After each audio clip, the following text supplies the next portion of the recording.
अच्छा ये बताइए, ईमान से आज मैं एक सवाल आपसे पूछ लूं कि आप लोग यहाँ आते हो तो कुछ सीखने की नीयत से आते हो कि खाली टाइम पास करने? अगर टाइम पास करने आते हो तो अगले शनिचर से ही चौकड़ी कोई कारखाने वाला बेचारा आके बैठ जाए, कम से कम किराया तो देगा।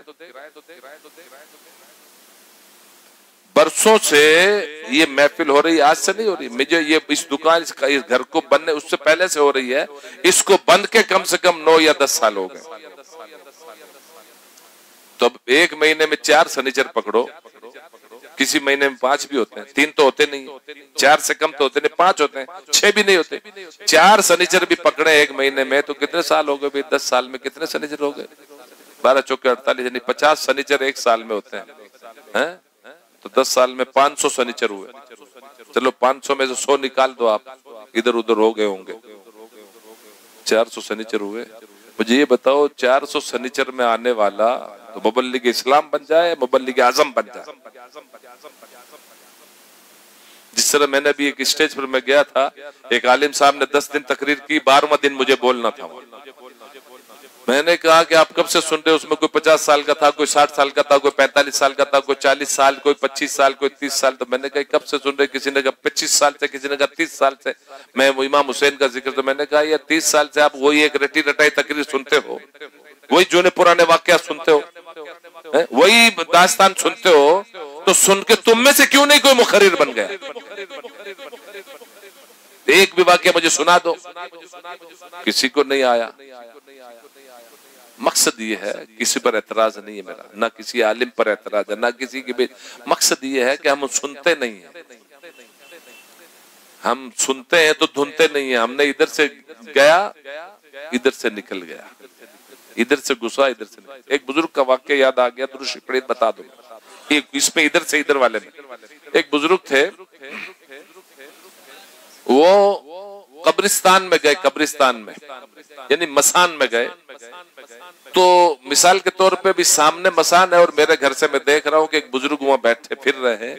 उन्होंने एक खोपड़ी को उठाई और उसके कान के अंदर, खोपड़ी के कान में एक पतली सी डंडी डाले, तो वो पार हो गई डंडी, उस खोपड़ी को उन्होंने फेंक दिया। दूसरी उठाई, उसमें वो लकड़ी जाने को राजी नहीं, उसको भी फेंक दिया। तीसरी उठाई, वो लकड़ी बीच में जाके रुक गई, घुस तो गई लेकिन पार नहीं हुई, उसको खोपड़ी को ले लिया। उस खोपड़ी को बड़े मियां ले लिया। अब मैं देख रहा हूँ कि बड़े मियां ने ये काम किया, दूसरे दिन मुलाकात हो गई। मिसाल समझा, मैंने नहीं देखा लेकिन मैं मिसाल दे रहा हूँ। मैंने पूछा बड़े मियां को, हजरत मैं देख रहा था आप रात में कब्रिस्तान में मसान में क्या कर रहे थे? बोले आपको कैसे मालूम मसान? मैंने कहा मैं देख रहा था, आपने एक खोपड़ी उठाई, डंडी डाली तो उसमें घुसी नहीं, उसको फेंक दिया। दूसरी के अंदर डंडी डाली कान के अंदर, तो पार हो गई, तो उसको भी फेंक दिया। तीसरे में डंडी बीच में जाके रुक गई, तो आपने ले लिया। तो मैंने कहा मकसद क्या? तो बड़े मियां ने कहा कि हजरत जो पहले जिसमें डंडी गई नहीं तो वो बिल्कुल मुक्खा था, वो सुनता ही नहीं था, मतलब उसके कान में घुसती नहीं थी, तो क्या काम आई? फेंक दिया।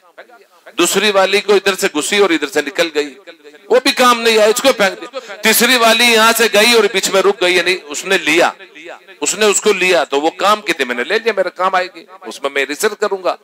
मकसद कहने का ये मिसाल के तौर पर है ना। तो मेरे भाइयों, अल्लाह के वास्ते, खुदा के वास्ते, अगर से टाइम पास करना है तो टाइम पास करने के लिए बहुत सारे बस स्टॉप पे चले जाइए, गार्डन में चले जाइए। ये आपका ये कबाऊ है ना, आपका ये कौवा, इसको साथ में ले जाइए, पूरी रात टाइम पास करो ना, मेरा क्या लेना देना यार। अगर इस मजलिस में आने के बाद ये क्लीन ना हुआ, ये भेजा दुरुस्त ना हुआ, निगाह दुरुस्त ना हुई, तो ये क्या काम आए बरसों से आकर के? क्या मतलब निकला? कहाँ गए थे, कहीं नहीं, क्या लाए, कुछ नहीं, नतीजा कुछ हासिल होना नहीं। और ये अगर हम जन्नत के तलबगार हैं तो अमल करना पड़ेगा, वरना मेरा भी टाइम खराब होता, आपका भी टाइम खराब होता, मतलब नहीं, कोई मतलब नहीं। इसलिए मैं किसी पर इशारा नहीं है, कोई, मैं सबके लिए कह रहा हूँ, हाथ जोड़ता हूँ अल्लाह के बाद, यहाँ आओ, कुछ तो सीख लो यार। अरे मेरे मरने के बाद कोई सिखाने वाला नहीं है।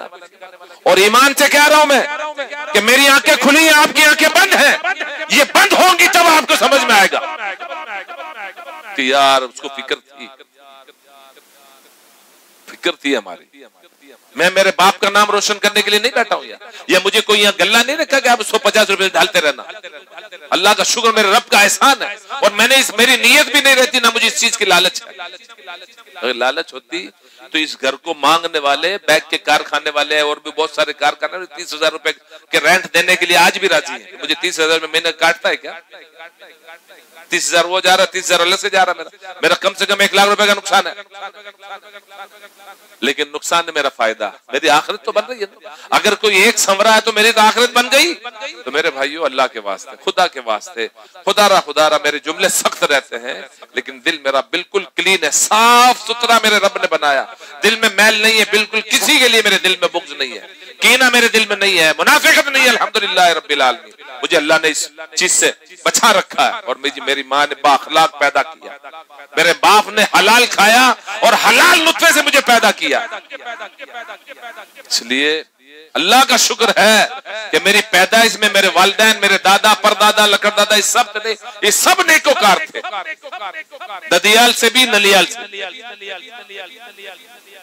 तो और बाप हमारे मास्टर थे, लेकिन तकवा शियार जिंदगी गुजारी, ताज्जुद गुजार थे। अव्वा भी उनकी कभी छुट्टी नहीं, 6, 7, 8 पारे रोज तिलावत करते थे और मुझे हिदायत करते थे कि बेटा बम्बई जा तो रहा है लेकिन नमाज मत छोड़ना, कुरान की तिलावत मत छोड़ना, गुलाम मुस्तफा कुरान कम से कम 2 पारे रोज पढ़ना तुझे।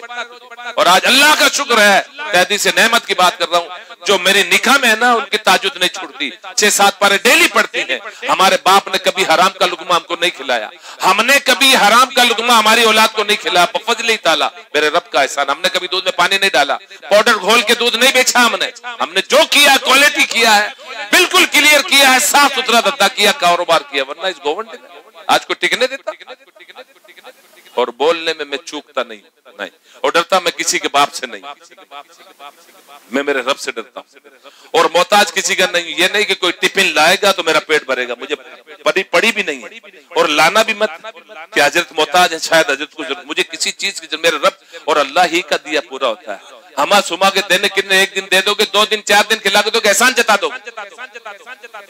इसलिए मेरे भाइयों, मेरा मकसद सिर्फ एक है कि मोमिन बन जाओ, अल्लाह के बंदे बन जाओ, रसूल पाक के उम्मती बन जाओ। और वाकई अगर गौसो ख्वाजा रज़ा व मखदूम के चाहने वाले हो तो उनके नक्शे कदम पर चलो, उनकी जिंदगी को पढ़ो, आला की तालीमात को पढ़ो, ताजुश शरीयत ने क्या किया उनके अमल पढ़ो, उन्होंने जो अमल किए वो पढ़ो। खाली नारा लगाने से नहीं जन्नत मिलेगी ना।